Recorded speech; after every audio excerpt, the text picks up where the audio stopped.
90% of consumers read online reviews before visiting a business. What do people see when they look you up online?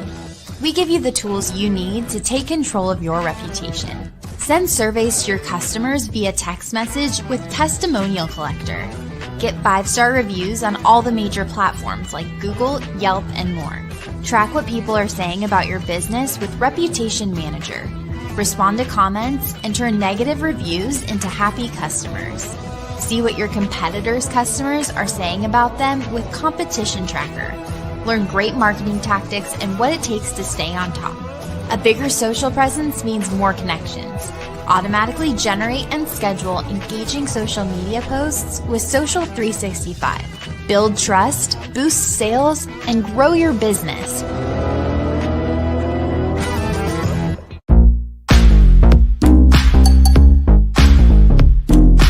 Entrepreneur Life Show. Work toward being significant. Entrepreneur Life Show. Don't you worry, success will follow. Entrepreneur Life Show.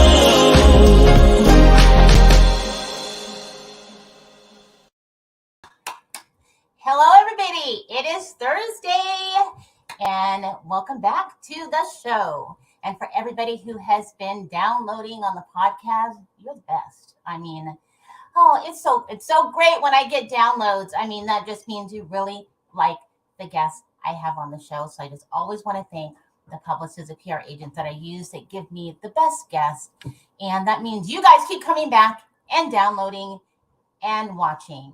So you are listening to the Life of an Entrepreneur, the Entrepreneur Life Show, where we bring thought-provoking, entertaining conversations to our listeners. And you can find us on just about every podcast app that there is. If you want to know where we are and you're not sure where to find us, just go to entrepreneurlifeshow.com. Scroll down to the bottom of the page and a link to every podcast platform we are on, including the live streaming platforms. So maybe you're watching on YouTube or Twitch or LinkedIn or Facebook or Instagram right now. Say hi. Give a thumbs up. Share to where you're listening to. And I always want to get the housekeeping out of the way and say thank you to Marketing Out the Box, Sean Maddox, who has been a great support of the show since day one. So if you want more customers now, check out Marketing Out the Box, Sean Maddox, iwantmorecustomersnow.com. And then we are also now streaming on Spinwax Radio. And if you are an artist and you want to grow your visibility, they are always looking for new entertainment, new music in all genres. Check out spinwaxradio.com, and we are now streaming there. So who is the guest today? I always like when we have like people, I like all my guests, but I especially like when I get like artists, musicians, because it's just so entertaining and they're so creative.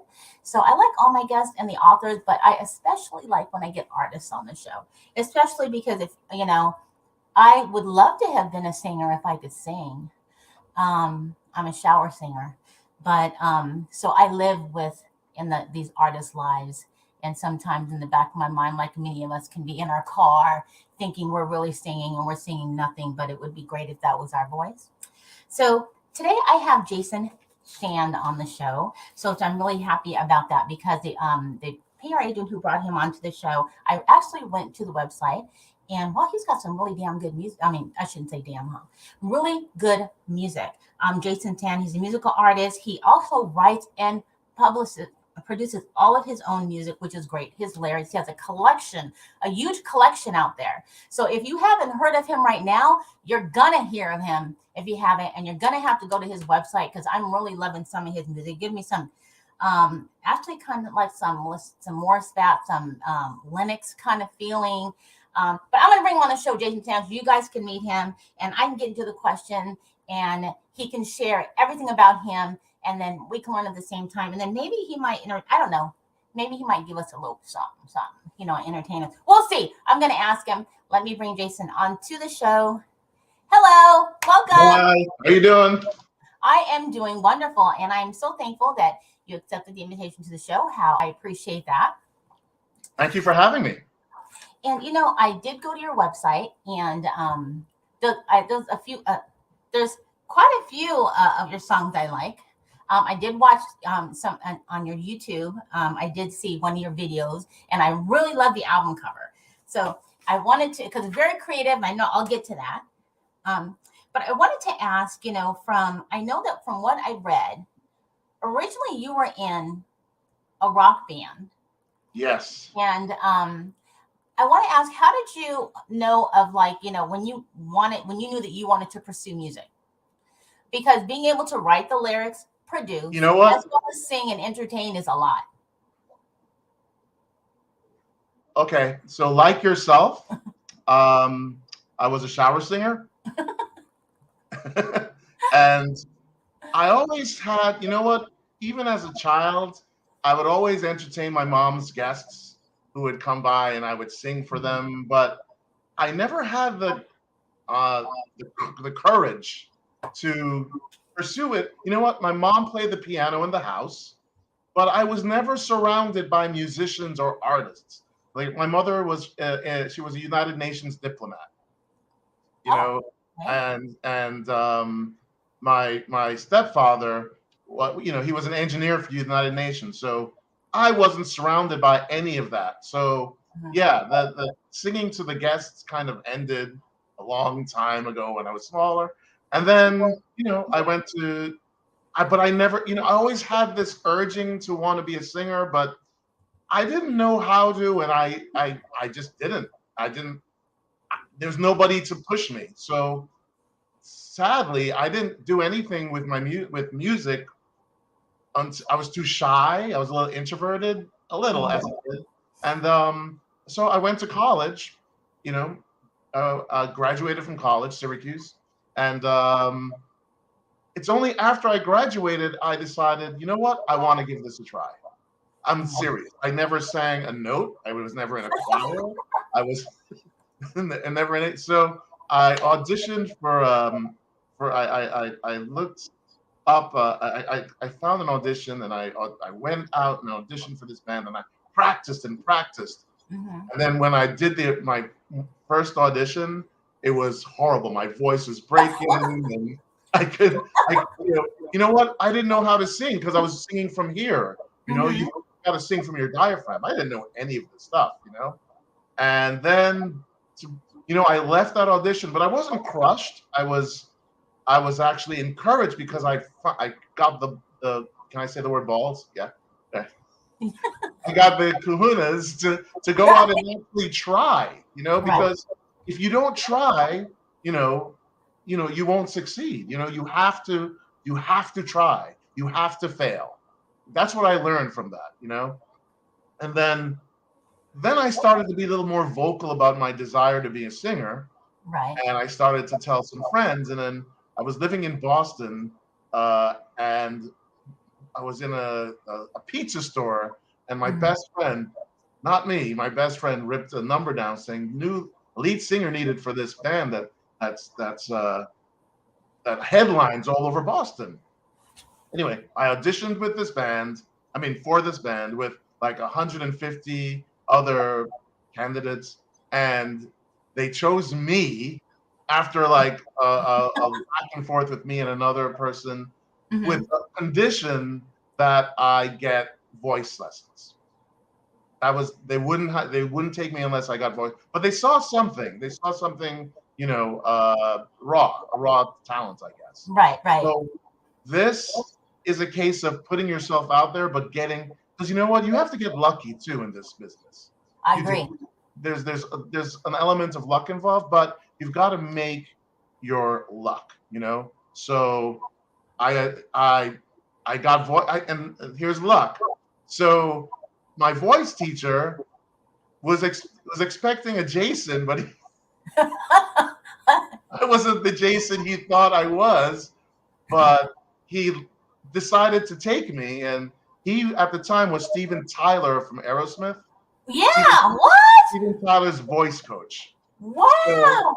So this is a luck. I like Again, completely luck. Two, the biggest luck of all were these musicians that I was in a band with. They went to Berkeley, Oberlin. They were like big time musicians, and the songwriter of the band was the guitarist. He was a singer, but his voice wasn't great, and they wanted a real singer. So, but his songwriting was top notch. So here I am out of college, and I am cramming how to be a frontman, how to sing, and my first shows were headline shows. We were headline bands at these venues in Boston. So I'm like totally like in a new world. It's what I wanted, but and they had a manager, and then I went through organized. It was organized, and then the manager one day said, "Jason, you're just a poser. I don't think you should be with these guys." And then the show I did that night when he criticized me was the best show I ever did. He wanted to light a fire under me because this is the real deal that I was doing. And he came to me afterward and he said, "I will never criticize you again." But you know what? I was cramming, and unknown to myself at the time, I was sponging up how to compose music, how to write lyrics, and I was in the band for around 5 years. And and then you're in this band, and then you start to assert yourself. The singer in me, you're getting more confident, you're playing shows, and then you all of a sudden start to think, you know what? I want to hear this supporting my voice, or that supporting my voice, or strings, or I was in a rock band, and but it was a little heavy, and so I started to assert myself, and then I left. It just got to a point where I just wasn't happy in the band. But I only wrote at that point. I only wrote one song, but I was not happy, and we decided to part ways. So I left the band. Oh yeah, we got signed to a label in Britain, and then that fell apart. And it's after that I decided, okay, I think I want to leave. I don't know what I was thinking, because I only had one song under my belt, and so I left the band. And then I'm like, what am I gonna do? I just left the only band I've ever been in. This one of two bands I ever auditioned for. Right. What am I going to do? I had a migraine the day I left, and then my old bass player gave me his acoustic guitar. I didn't know how to play it. I wasn't an instrumentalist. I wouldn't even call myself that now, but we'll get to that. But that week I left the band Right. after this migraine, like 8 to 10 songs came flooding out of me. I kid you not. And I was just the guitar I had, I would just play the Right. high, the low E string and the high E string. I don't know if you know what I mean by that. But anyway, I only knew how to play like it was a bass guitar, as opposed to Oh, okay. Yeah. strumming the chords. I didn't know how to strum chords at the time. But I would play it like a bass guitar, and I would hear the chords, and this is all coming to play of being in this band for 5 years and just soaking it all up. Yeah. And then all of a sudden I'm writing songs, and after that week, I'm like, I think I'm going to be okay. And then I found someone to produce a first CD, and you know what? I had to go search for people, and I recorded my first CD with this. His name is Luigi Gonzalez. He went on to be a Grammy-nominated Latin producer. Anyway, so Luigi and we produced this. He produced this 6-song EP. And then I'm like, I'm going back to New York, and I'm going to get my record deal with this CD. Yes, and it was well produced and all that. But then I got to New York and I listened to it again. I'm like, you know what? I don't think I'm ready yet. I need more. I need to do more. The instrumentation was like, he played the bass on keyboards and the drums on keyboards. He was brilliant. Like, he made but it was electronic, and I wanted more of a organic, warm kind of sound, like real band, and so it took me a long time, to find that sound, but I was writing songs, and I learned to play guitar a bit. You'll never see me play guitar yet, for now on stage. I have my band. It took me a long time to acquire the right to be surrounded by the right musicians, the right who gets who intuitively know what you want. But I think that's the long-winded question of how I got to where I mean, I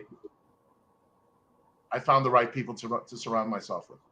I mean, so obviously it was great that you found the band, because it was a pivoting time to actually lead you to understand where, that was kind of your starting point to recognize what your talents were, but also where you need to perfect your skills. Yes. So I got lucky. I got very lucky in terms of the bands that I was in, but in Boston, but I had to still make my way in. I came to New York. I'm originally from New York City, and something was telling me to come back to New York City. I don't know why to this day. Why I left a whole social life behind. I left my music life behind, and I came here. I remember with this album EP to shop, and then I wasn't happy with it, and I was already in New York, and I had to start all from scratch, and it was really, really. And New York is a tough place. Oh, I'm from back east. If you don't know. It's a tough place, and I was bartending at the time, and I remember taking the subway.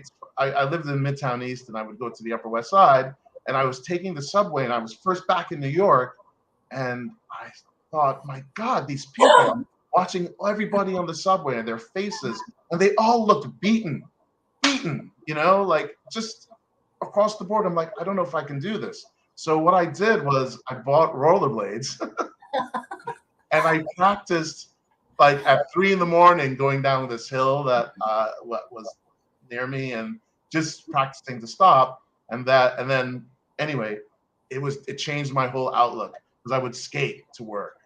I would skate from the Midtown East to the Upper West Side, and it just changed everything, my whole outlook, because you're free, you're skating, and it really changed my life, and it made me hungry to find these people to work with, and anyway. So what would you Would you say that your music, as far as genres, where it lies? Because I heard a little bit of like, okay, you have pop rock. To me, kind of like a mixture of like jazz instrumental, reminded me a little bit of, like I said, like I like Annie Lennox. I mean, it's not, it's, it's not rock, but it's not, but it is, but it's like mellow. What do you say your music falls into? Because what I was listening to, it's you cover a lot of categories, I a lot kind of of what? several genres. To me, it isn't really rock. It's not pop, but it is. Okay, it's pop music. I'm in the pop music umbrella. I would say. I would say it's adult alternative. Yeah, yeah. I was trying to get something. Yeah, even that. Adult Yeah. alternative. But it depends what song you catch me on, because there's songs that are more like in the Peter Gabriel kind of mold, right? Yeah. But then you could catch me in a very folk, softer thing. But it's all vocal driven though. At the end of the day, it's vocal. I'm a singer. You know, I remember I was in this rock band, and I want my music, my voice to be surrounded by, to be, prepped up by X, Y, and Z. Now I'm doing it. I produce my own material, and I do what I want, and but it's is it singer songwriter? I would think I'm singer songwriter too. But that when you say singer songwriter, that implies just like folk and soft all the Right. time. But Right. but even when the music's a little harder, when it's not look, it's not hard, but the vocal is the feature. The vocal is the that's the center, right? Pop music. So do you think that, and I would assume, because I've had different artists on the show, and I find that from what has been said for many of them, is that when someone else has written for them, and not to say that isn't great, and the song doesn't fit them or suit them, it just seems when they write their own, it suits their voice. It comes out better when you're writing your own music for yourself. Do you find that worked for you versus like I have to find the sound for me? I know the sound for me, so I have to write the lyrics for me to know that, and and it's better for you. It works better that way. Your question is it better for me to write my own as opposed to sing somebody else's? Yeah. Yes. Of course, yeah. Because it's all coming from my life experiences. I only write about my personal life, with relationships. I only write about relationships, not necessarily romantic. Yes, I dive into those, but I dive into, my friends are always afraid that I'm going to write a song. If you look at my current album, there's a song called Peter and Shirley. There's a song called Ellen. There's a song called Oh Fábio. Fabio's my husband. And so I write about people and I use their names. um, And not the Fabio, right? Not Fabio, the guy with the long blonde hair. No, I'm no. like, wow. Okay. But I write about, like the title track, The Petty Narcissist, is about someone I know. I won't divulge, but it's heavy stuff, and I write everything on that album is personal, because that's all I know how to write about. Like slice of life. I love, how do I say this? I love chick movies because I love like feeling the. You know what? This is us. This is us. That show. Yeah, Do you watch I that? know what you're talking about. I love that show because it moves me. I cry a lot during that show because it reminds me of different aspects of my life, and that's what I write about.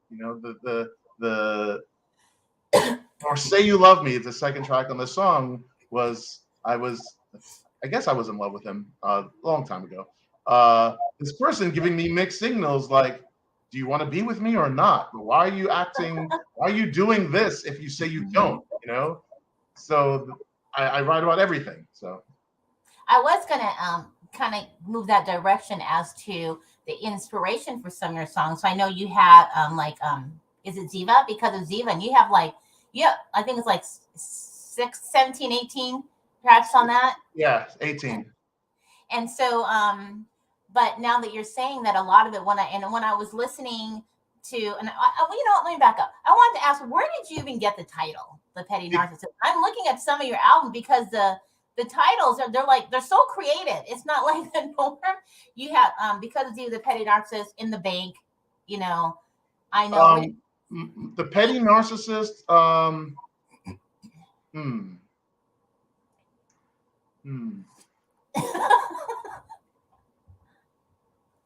The Petty Narcissist is someone I'm very close with.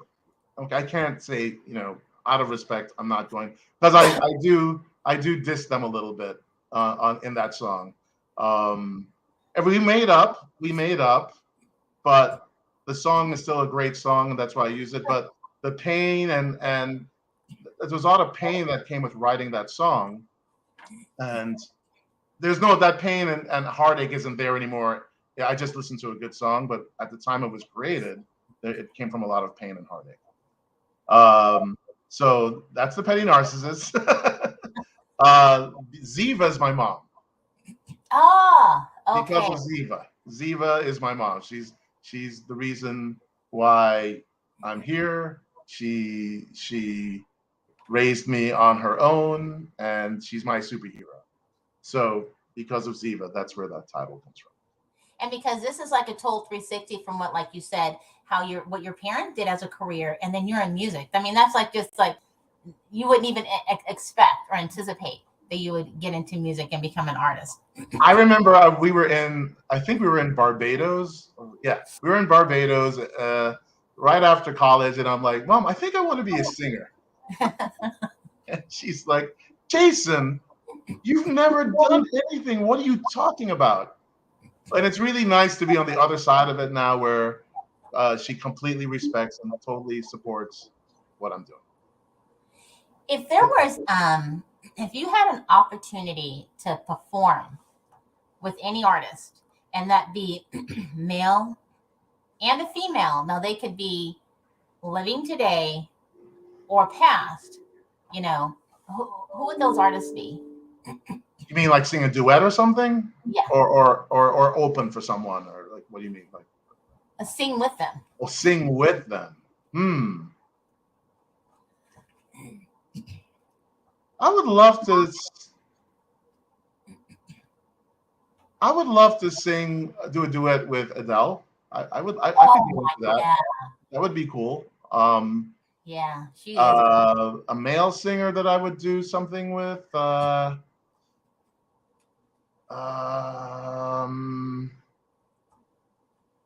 Sting or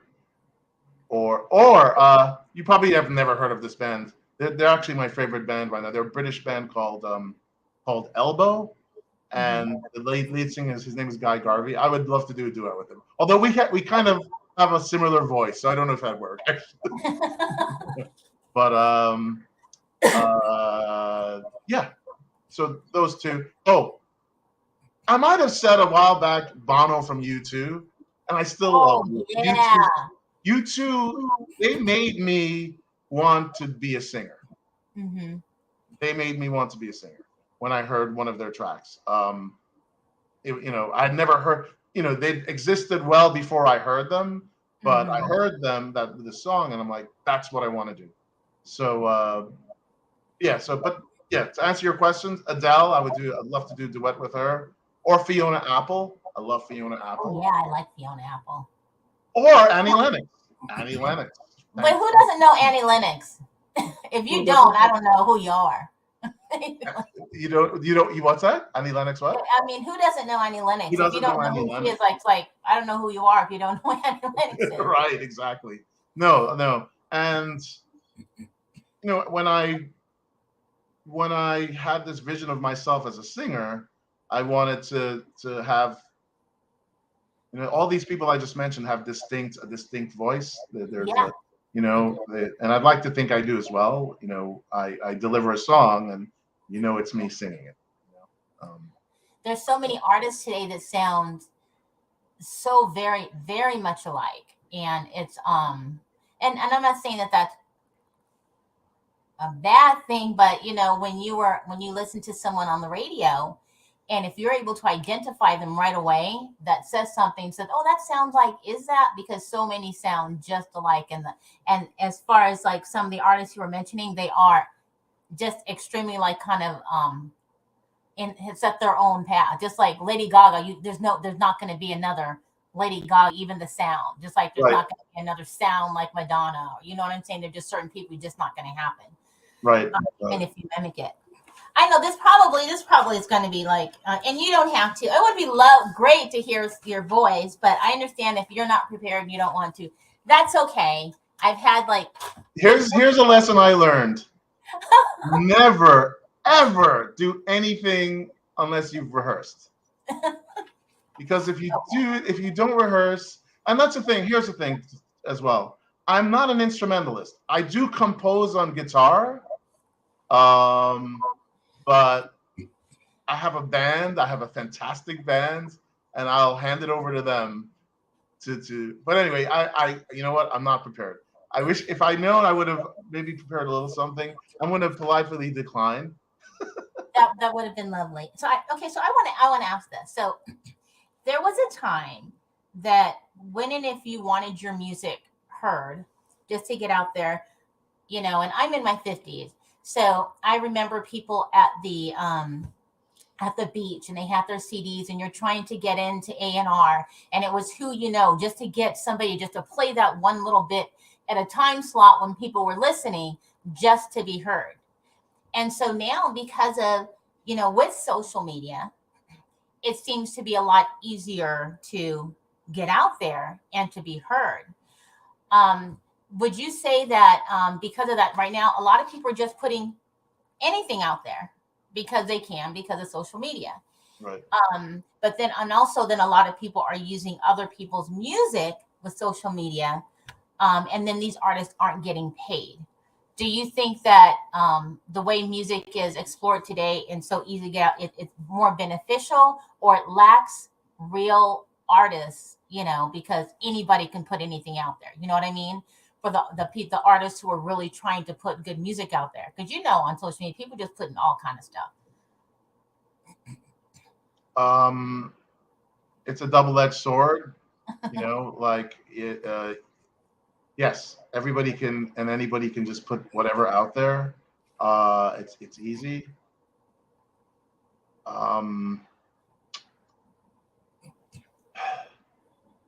I still think the well, I was about to say the cream rises to the top still, I think.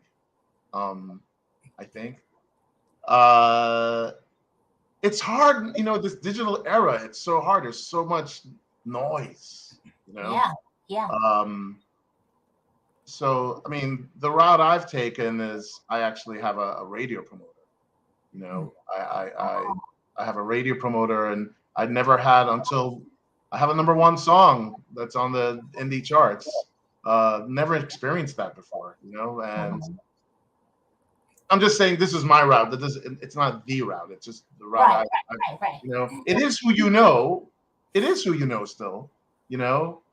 So you still have to be talented.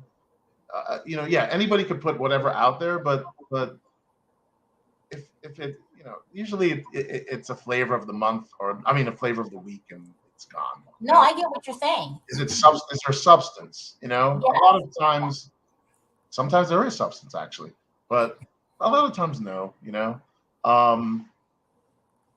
So I'm peddling substance. I will say that unabashedly. So yeah, I have a radio promoter, and thankfully people have responded to the title track, the Petty Narcissist, and to Money in the Bank, which is not a song about having money in the bank. It's about love. And the first single was, I think, was I Know. And then a new single coming up, but I'm getting airplay, and it's fantastic, So that's the route I've taken. There's other routes, I'm sure. I know it seems like that the more people are going in the path of like indie music and a lot more streamed. And so do you think that that is always going to like that's going to be and remain the new thing as far as in direction of indie because it's so much more creative. And I'm finding that I've had quite a few different artists on the show, and I tend to shift to music that's kind of what you could, well, I guess, like you had just said it. It has some type of meaning, some storyline. A lot of music today is just kind of singing, and there's a lot of great music. I don't want anybody to get upset, but there's no real anything behind it.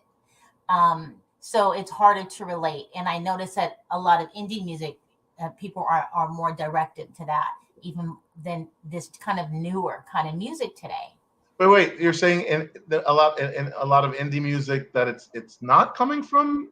No, it's people it is are more coming directed. Yes, yeah, because it's sometimes this kind of new age kind of music. There's really, it's like you were saying, it's like it's a trend right now, and so people are more directed to the in the indie form.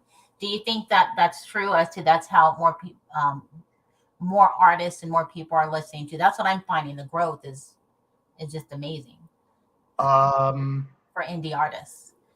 I think so. You know what? God, it's such a big world out there. But it seems like people are veering towards that. It seems like that.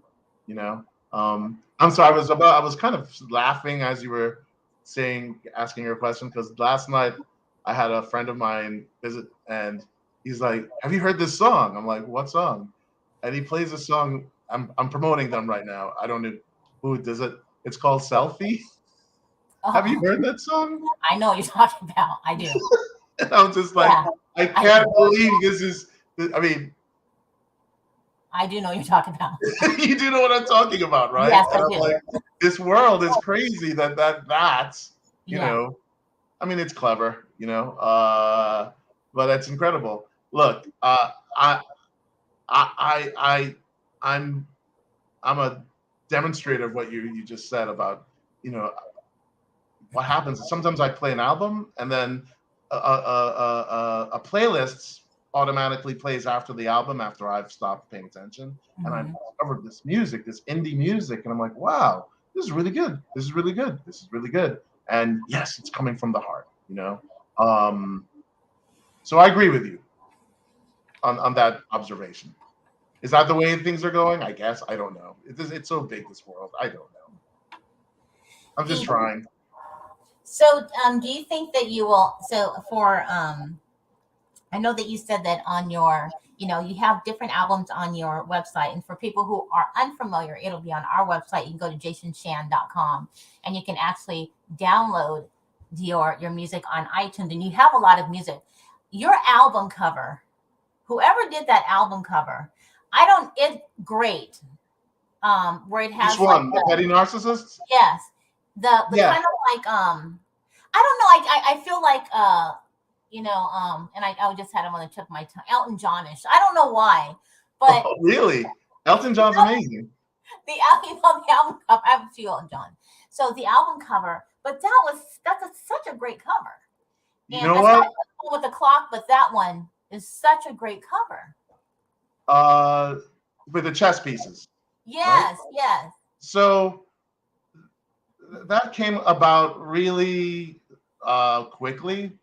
I was the name that the album I already decided was going to be called The Petty Narcissist, and I'm like, what can I do for a cover? What's gonna, And I Googled narcissist, and I put images for what comes up for a narcissist, and one of the themes that kept coming up was a chess piece or chessboard, because the inference is that narcissists, they like to manipulate people like they're their pawns, right?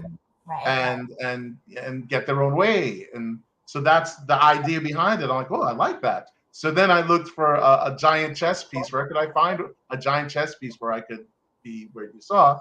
And in Tarrytown, there's this, I'm going to promote them, the Castle Hotel and Spa in Tarrytown, in New York. And so I called them and I went there, and I went there with a good friend of mine, not even a professional photographer. And we're like, okay, let's just do some posts. This is great. Let's just do. Anyway, that picture came, and I said, that's it. You know when you know. Yeah. And then also, I was trying to decide, should it be black and white or color? You know, I think my music's very colorful. It's, but I also like to think my music has a classic vibe to it, which is black and white. And then one day I'm like, wait a minute, why don't I do half of the picture in black and white and then half in full on color? So that's what you're seeing. The left side is black and white, and then it ramps into complete color. And I think that's a good representation of the album. Yeah, it's a really good, it's a wonderful cover. Thank you. And I wanted, okay, so you did explain about how you use your personal stories in writing the lyrics in your music, and you do have different albums.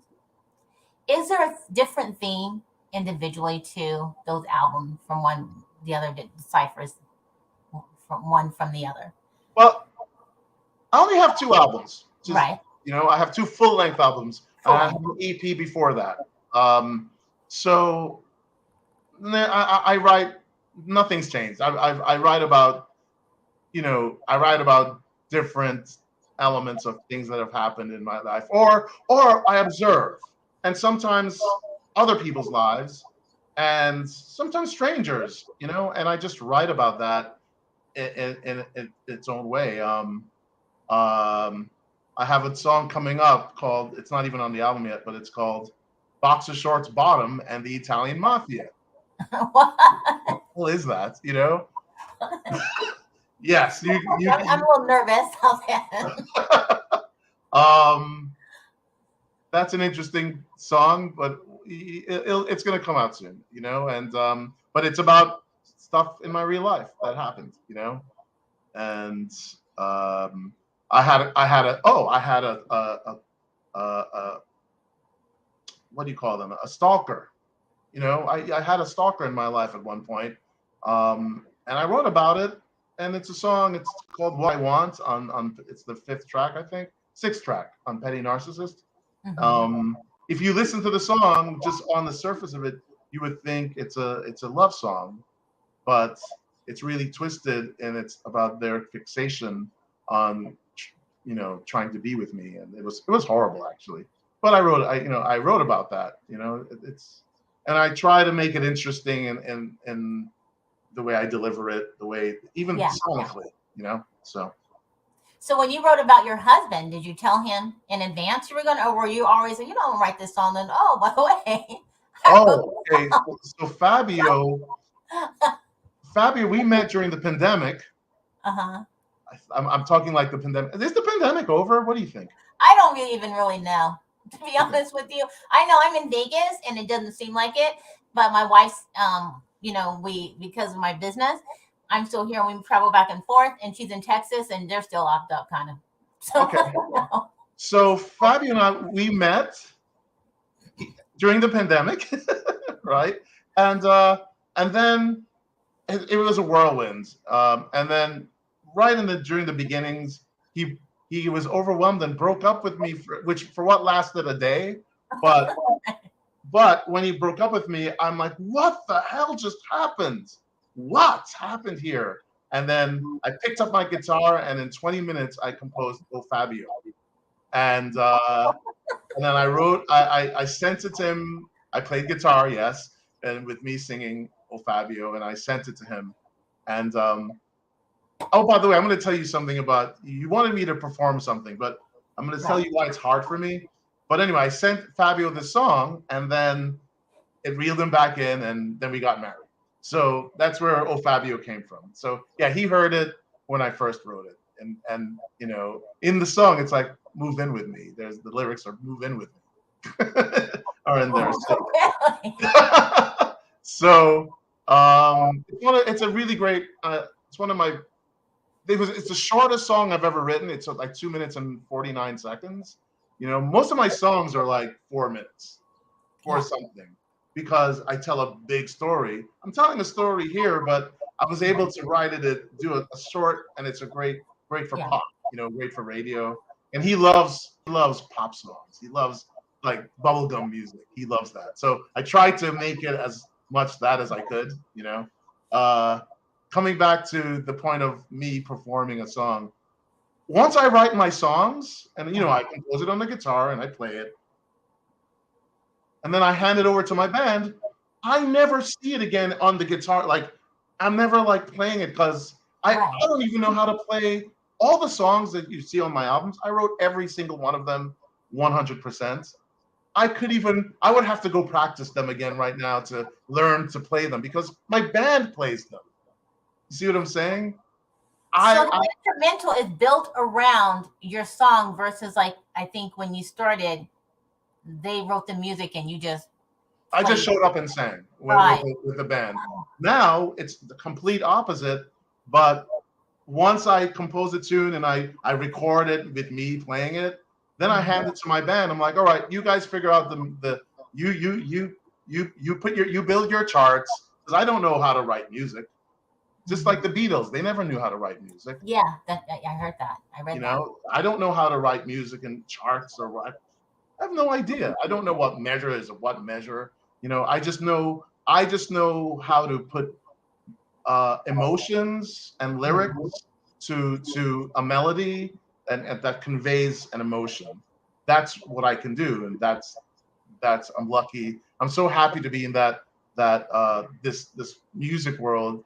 To be a songwriter, it's amazing to be a songwriter, and I'm do you have any intention on performing live anytime soon, or do you still want to, or do you prefer the? Well, I perform live all the time. I'm playing on May 13th at the Bitter End, Saturday night. My last show was February 25th at the same venue. I played Bitter End in Rockwood Music Hall, but yeah.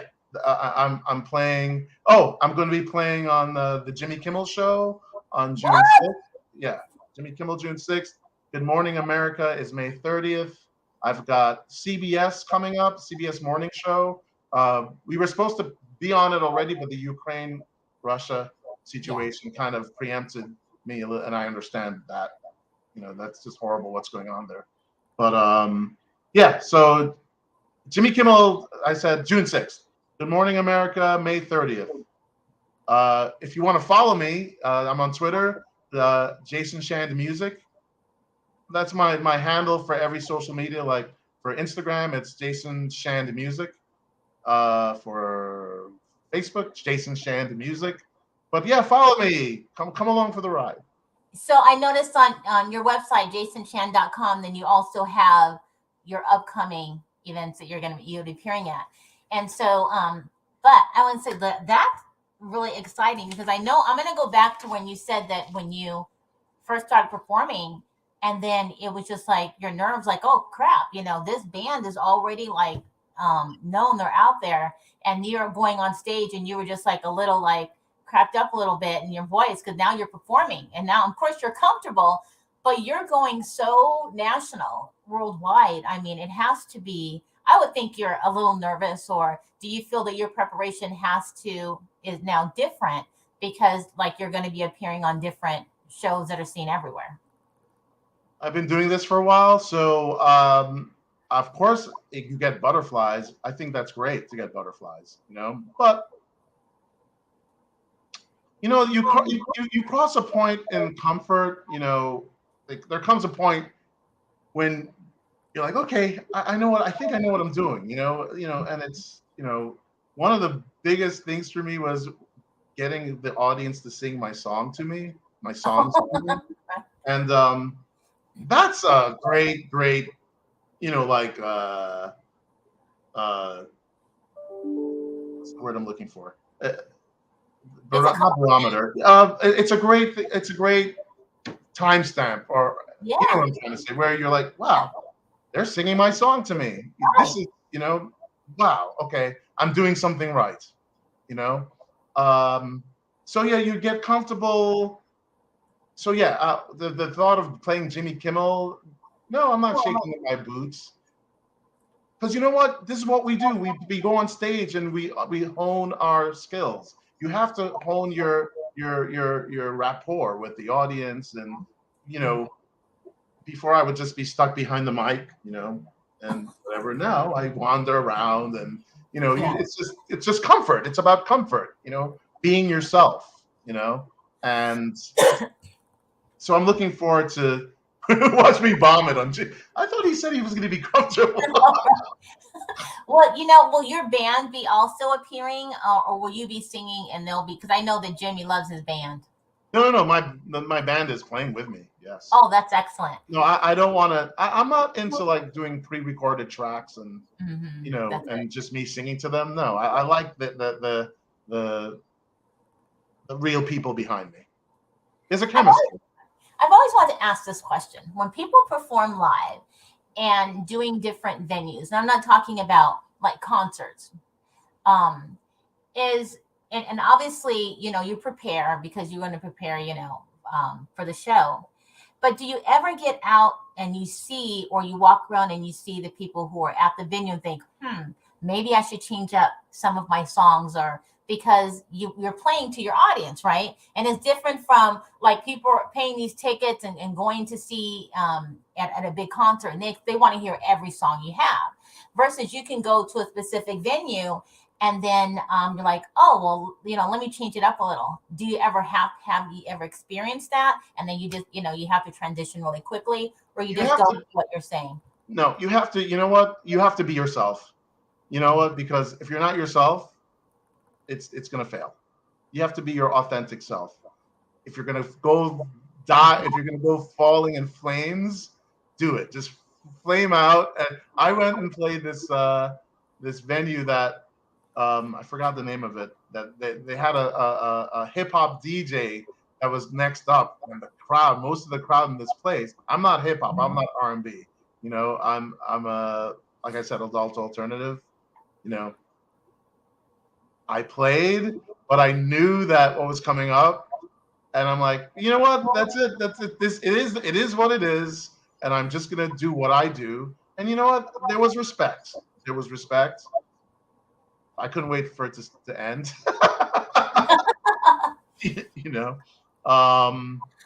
But you just have to be yourself. You have to be in this business. You have to be your authentic self, because that's the only way to do it. So we changed things up. I couldn't change things up to suit that venue at that time, because I don't do hip hop. I don't do, beatbox.